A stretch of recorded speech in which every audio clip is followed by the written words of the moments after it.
Bueno, pues empezamos. Bueno, buenos días a todos.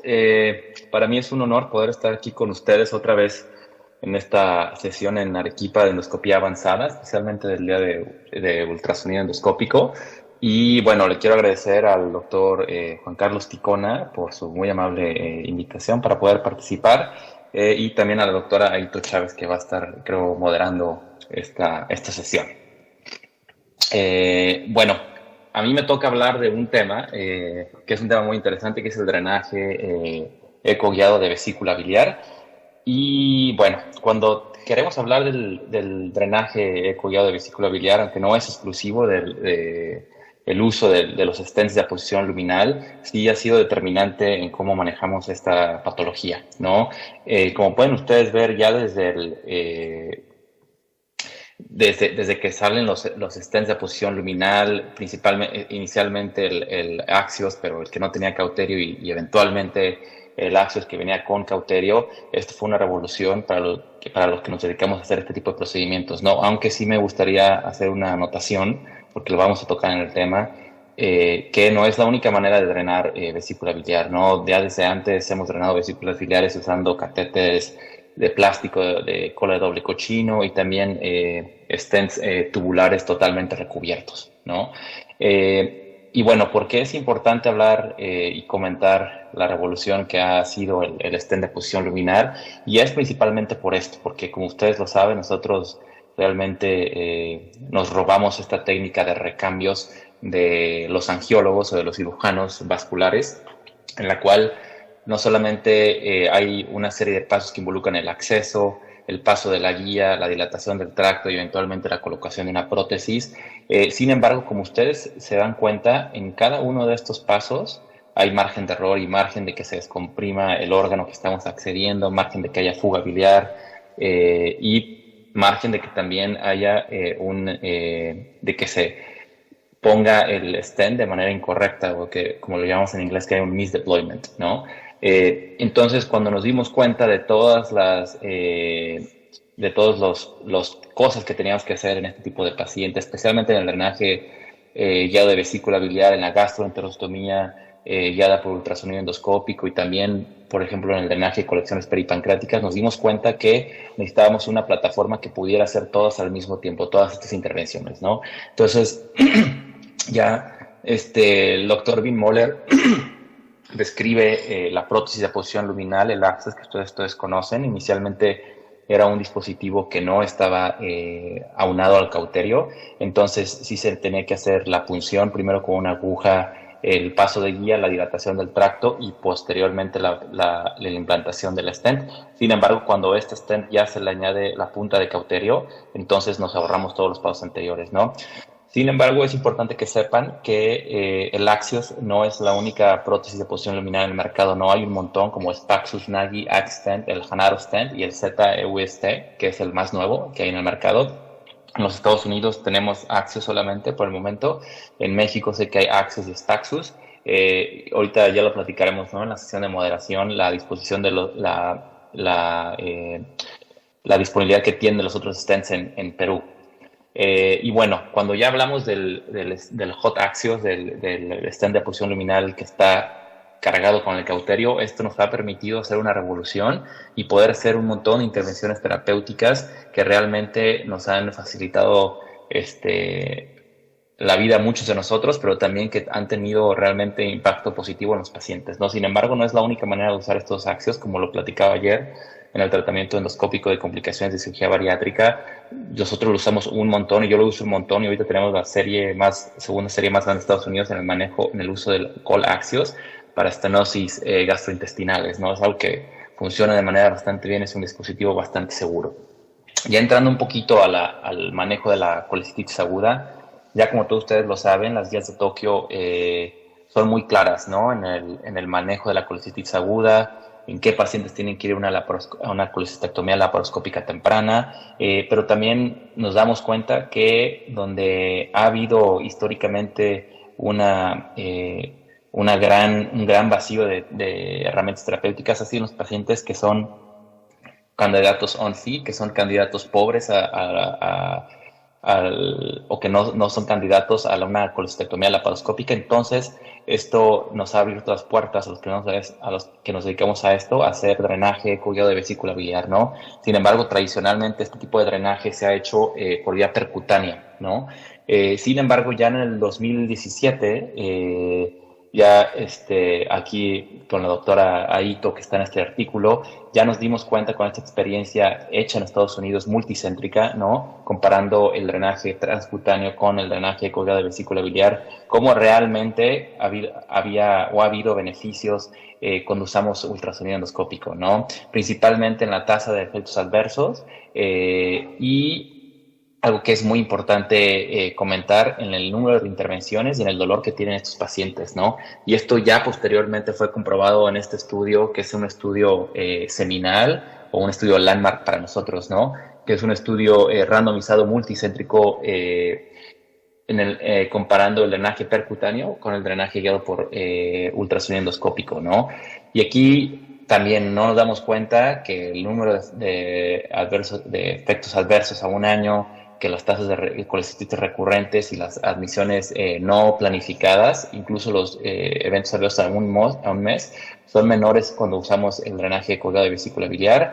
Y también lo importante saber es que realmente estos pacientes también tienen menos dolor, ¿no? Y también, aquí no lo pongo, pero también estos pacientes requirieron de menos dosis de medicamentos para el dolor, ¿no? Y esto es importante porque muchos de estos pacientes son pacientes grandes, son pacientes que tienen otras comorbilidades como demencia, son pacientes que pueden arrancarse el tubo de drenaje percutáneo y los puede poner en una posición bastante precaria, ¿no? Sin embargo, realmente esto no es la única manera en la que tenemos de drenar la vesícula biliar. Ya en el 2021 nosotros publicamos nuestra experiencia usando el catéter de cola de doble cochino, ¿no? Que realmente, si es un procedimiento que es efectivo, no es un procedimiento que sea técnicamente exitoso en todos los pacientes, ¿no? Hay muchos de estos pacientes que tienen un cístico que se conecta de manera bastante adecuada al colédoco, pero realmente hay veces que el cístico es bastante difícil de ver dónde está saliendo, es bastante difícil de canular. Ha habido ya estudios recientes en los que se ha usado la colangioscopia directa por vía oral para poder canular el conducto cístico, pero esto añade un costo al procedimiento.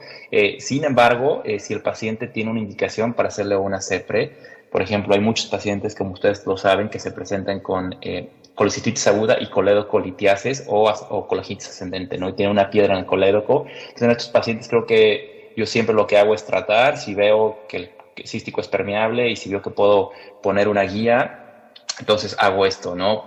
Por lo menos poner un catéter de 7 French por 12 o 15 centímetros de doble espiral. A veces se pueden usar stents ureterales y a veces lo que hago es también dilatar el cístico con un balón de dilatación seriada de 4 milímetros, pero se pueden utilizar otros balones de dilatación como otros dispositivos de dilatación como el catéter de Hohendra, ¿no? Ya hace un par de años, uno de mis colegas, Alexander Podway, de la Universidad de Virginia, ya había comparado estas tres técnicas, ¿no? En esta revisión sistemática con Network Meta-Análisis, y en la cual nos damos cuenta que realmente el éxito técnico del drenaje guiado por CEPRE usando catéteres de doble espiral no es bastante bueno comparado con el drenaje percutáneo y el drenaje ecoguiado, ¿no? También la necesidad de reintervención, como ustedes lo pueden ver, es mayor con el drenaje percutáneo, y esto tiene sentido, ¿no? Porque como ustedes lo saben, se deja este catéter por un par de semanas, después se remueve este catéter y ahora sí que uno está rezando para que el paciente no le dé colecistitis aguda de nueva vez, ¿no? Y es bastante común ver que estos pacientes tienen recurrencia de la colecistitis aguda, entonces por eso es más alta la tasa de intervención. Y bueno, lo que nos dimos cuenta es que ya tenemos no solamente revisiones sistemáticas y metaanálisis, tenemos estudios randomizados multicéntricos que nos muestran que la evidencia está ahí, ¿no? Ya nosotros también hace un par de años publicamos esta revisión sistemática y metaanálisis comparando el drenaje ecoguiado de vesícula biliar contra el drenaje percutáneo, ¿no? Y realmente aquí lo que también pudimos hacer nosotros fue hacer un análisis de grupos comparando los pacientes que se les hizo drenaje ecoguiado de vesícula biliar, pero antes de que tuviéramos el stent de apunción luminal con cauterio, ¿no? Entonces, ustedes se dan cuenta que cuando comparamos todas estas variables de éxito técnico, éxito clínico, efectos adversos, colicitis recurrente, readmisiones, reintervención, no había diferencias estadísticamente significativas, ¿no? Entre estas dos técnicas, entre el drenaje percutáneo y el drenaje ecoguiado. Sin embargo, cuando ya comparamos el drenaje ecoguiado con stent de apunción luminal con cauterio contra el drenaje percutáneo, entonces nos damos cuenta que realmente la tasa de efectos adversos de colicitis recurrente y la readmisión a la hospitalaria, las tasas de estos tres son menores cuando usamos el drenaje ecoguiado de vesícula biliar con stents de aposición luminal ya, que están cargados con cauterio, ¿no? Entonces ya la evidencia está ahí. Sin embargo, yo creo que es cuando hablamos de drenaje ecoguiado de vesícula biliar para colicitis aguda, es importante saber que realmente estos stents de aposición luminal nos han permitido tener tener acceso transluminal a la vesícula biliar para hacer un montón de intervenciones, no solamente renal, pero ya ha habido casos que reportan resección de pólipos en la vesícula por vía endoscópica, manejo de piedras, ¿no? También me ha tocado cuando trato uno de estos pacientes entrar a la vesícula biliar y hacer litotripsia dentro de la vesícula biliar, ¿no?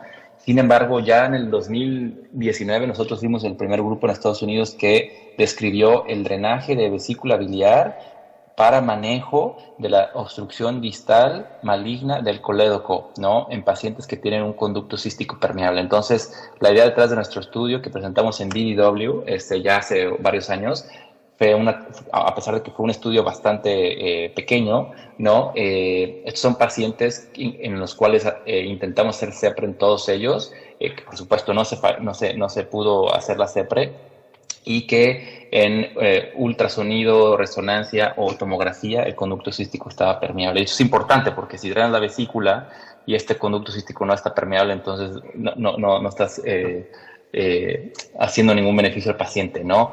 Sin embargo, esto es algo que, a pesar de que ya lo describimos nosotros por primera vez hace ya varios años, ya hay estudios multicéntricos, he hecho una revisión sistemática y metaanálisis reciente del 2023 por el grupo de Doug Adler, pero ya ha habido otros estudios que han comparado esto, ¿no? Y que es un procedimiento que es exitoso y tiene un éxito clínico arriba del 85%, sí hay una tasa de efectos adversos del 13%, que no es menor. Sin embargo, es una técnica eficaz, ¿no? Y que podemos considerar en este tipo de pacientes, ¿no? Entonces, ya no nomás podemos drenar la vesícula biliar para pacientes que tienen colicitis aguda, sino para pacientes que tienen una obstrucción distal maligna del colédoco y que tienen un conducto cístico permeable, ¿no? Entonces, presentando casos, ¿no? Este es uno ya hace varios años de un paciente, ¿no? Que tiene muchas comorbilidades, como ustedes lo ven aquí, pues se presenta con colicitis aguda, pero este paciente ya tenía un episodio recurrente de colicitis aguda, ya había tenido un drenaje percutáneo un mes antes, se quita, vuelve a tener colicitis, se admite bastante enfermo a la terapia intensiva con 3 vasopresores, lo vuelven a ver los cirujanos, recomiendan un tubo de colecistectomía otra vez, lo cual realmente ya falló uno, no hay sentido para otro, y en ese momento fueron que me hablaron, ¿no? Le hacen una tomografía, se dice que el páncreas es normal, por supuesto muchos de estos procedimientos los hago en la terapia intensiva, ¿no? Y paso el ultrasonido endoscópico, tiene una tumoración en la cabeza del páncreas, un conducto pancreático dilatado, es una masa en el proceso uncinado del páncreas, biopsio ahí y paso a drenar la vesícula, ¿no? Y lo que nos añade el uso del ultrasonido endoscópico, como lo pueden ver, es aquí, por supuesto, era una tomografía no contrastada, pero esto nos permitió también el uso del ultrasonido, no solamente drenar la vesícula biliar, sino dar un diagnóstico a este paciente, ¿no? Que también le cambia la vida, que es un adenocarcinoma de la cabeza del páncreas, ¿no? Ahora, ¿cómo hacemos este procedimiento? Es otro de mis pacientes, tiene colicitis aguda, una vesícula. Esta es una visión del bulbo duodenal, una vesícula bastante dilatada, con bastante lodo biliar, que es todo este material hiperecogénico que pueden ver ustedes, una pared un poquito engrosada.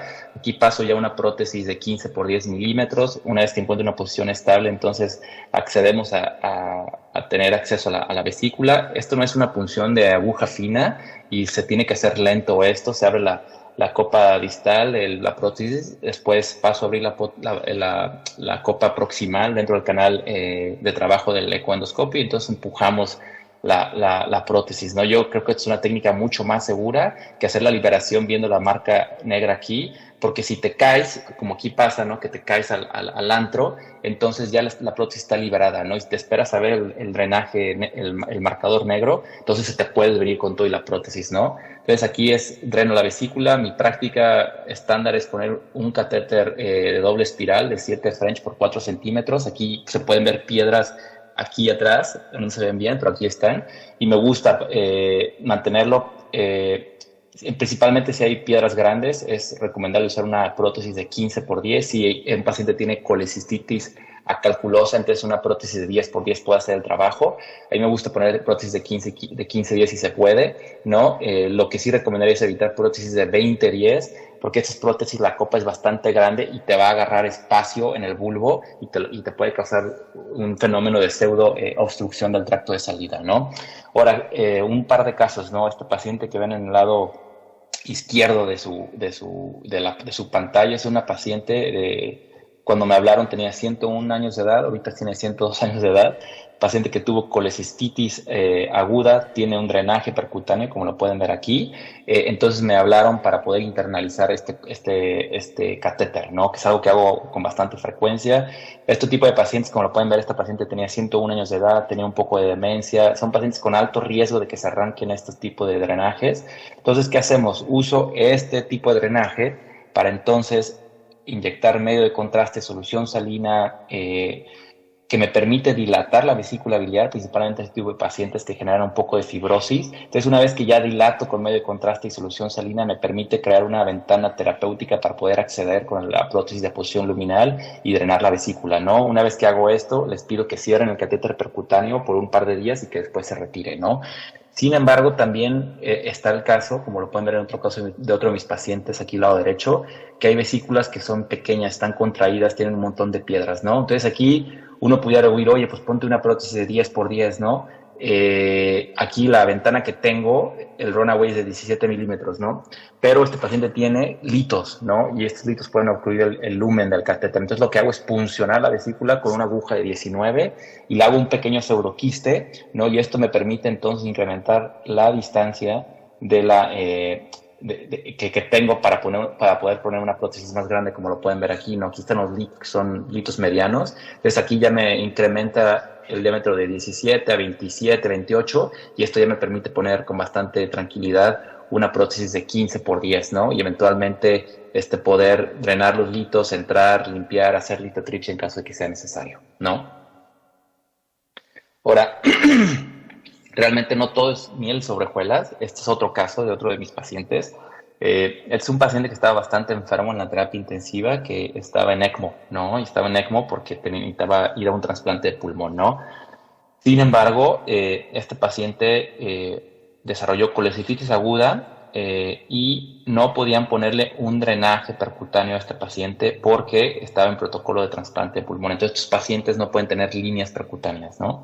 Entonces, esa opción estaba fuera de la tabla. El paciente no podía ir a una colecistectomía laparoscópica porque con el neumocapnoperitoneo que se hace durante la colecistectomía laparoscópica se comprime todo el retorno venoso hacia la máquina de ECMO, ¿no? Entonces es un problema tremendo, entonces no se puede hacer esto. Entonces las únicas dos opciones o es colecistectomía abierta, para la cual el paciente no quería y es un paciente que ya estaba en ECMO, bastante enfermo, o hacer drenaje guiado por ultrasonido endoscópico. Entonces me hablaron, es una vesícula que se ve bastante enferma.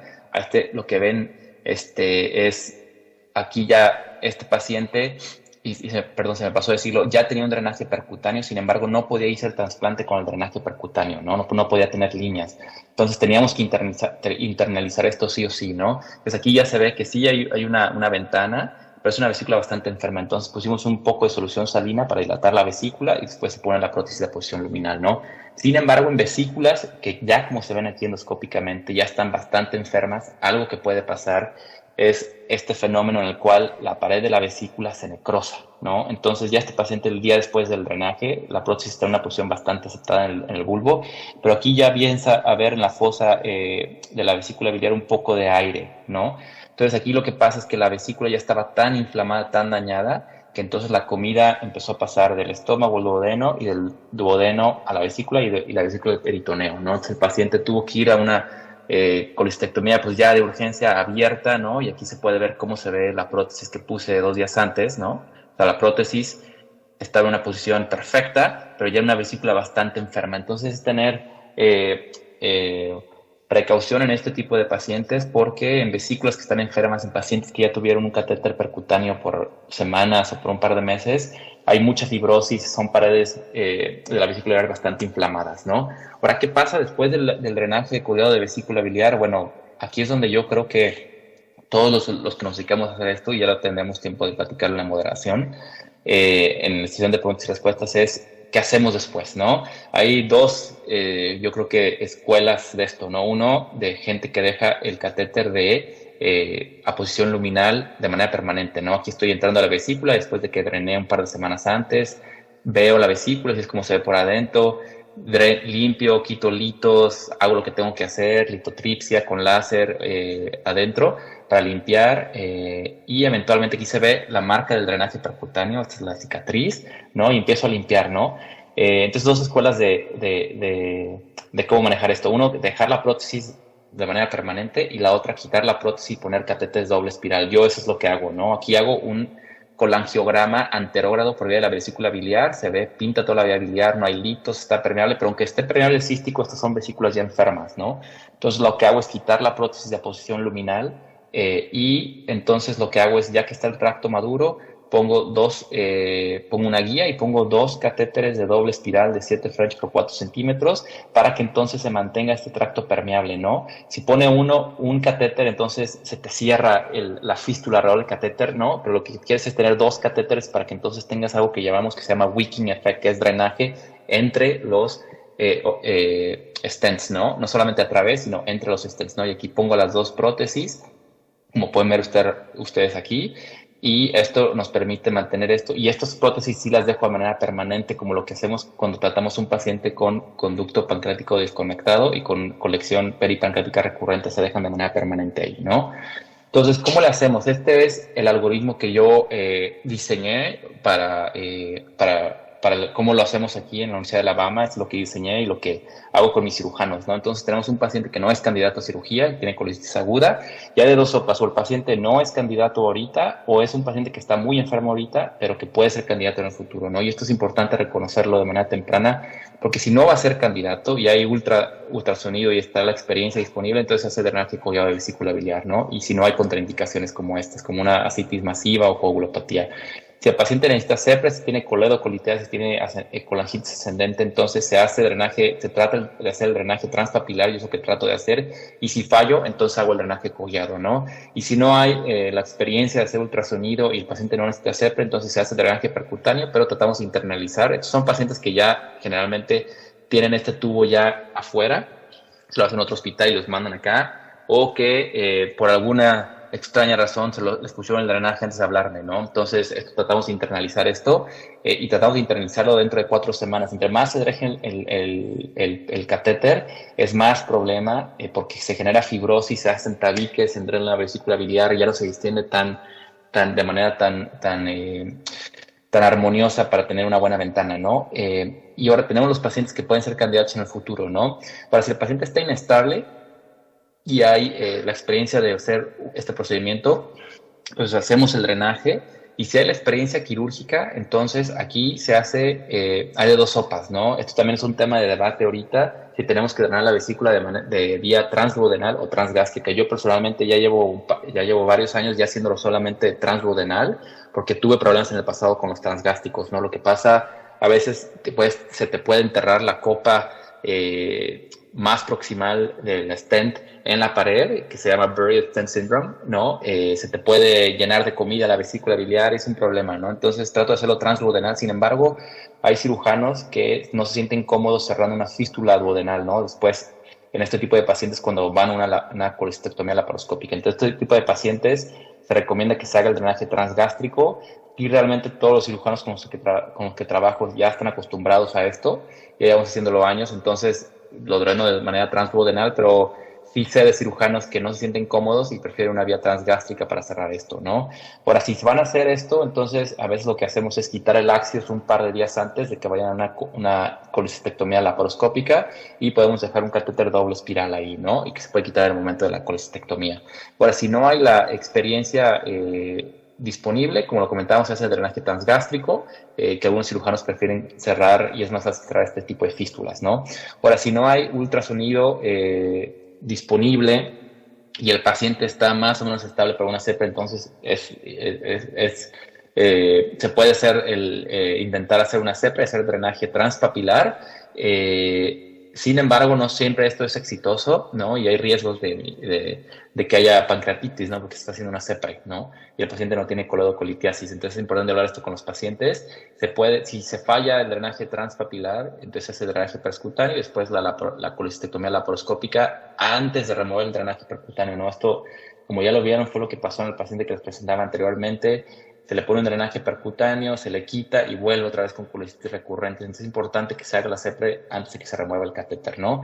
Y hay pacientes que están bastante inestables, que no se le puede hacer CEPRE, no hay ultrasonido disponible, se hace drenaje percutáneo y se hace lo mismo a la colecistectomía laparoscópica antes de remover el drenaje percutáneo, ¿no? Entonces ya para concluir, el drenaje percutáneo de vesícula biliar puede ser considerado como una alternativa menos invasiva, con menor tasa de efectos adversos, con menor tasa de colicitis recurrente comparada con el drenaje percutáneo en pacientes que no son candidatos a colecistectomía laparoscópica. Se puede hacer como una segunda etapa en pacientes que ya tuvieron drenaje percutáneo para poder internalizar esto. Y el drenaje y el manejo de cómo manejamos este tipo de pacientes en el largo plazo todavía sigue siendo un área de debate, de investigación. A mí no me gusta dejar el Axios de manera permanente, me gusta removerlo y dejar catéteres de doble espiral, porque estas prótesis pueden migrar, el coating que tienen en 9 meses se va y tienen el tejido crece alrededor del stent y a través del stent. Y pueden causar sangrado también, ¿no? Entonces prefiero cambiarlos por stents de plástico. Y también es importante saber que no solamente hay países como Japón en los cuales también se usa el drenaje el drenaje guiado por ultrasonido endoscópico usando catéteres de plástico, de doble cochino, ¿no? Entonces no solamente se pueden usar LAMPs, también se pueden usar este tipo de stents y se pueden usar stents tubulares, ¿no? Entonces ya sin más por el momento les agradezco mucho su atención y ya en unos momentos más después que tengan las excelentes pláticas que vienen tendremos tiempo para preguntas y respuestas. Muchísimas gracias.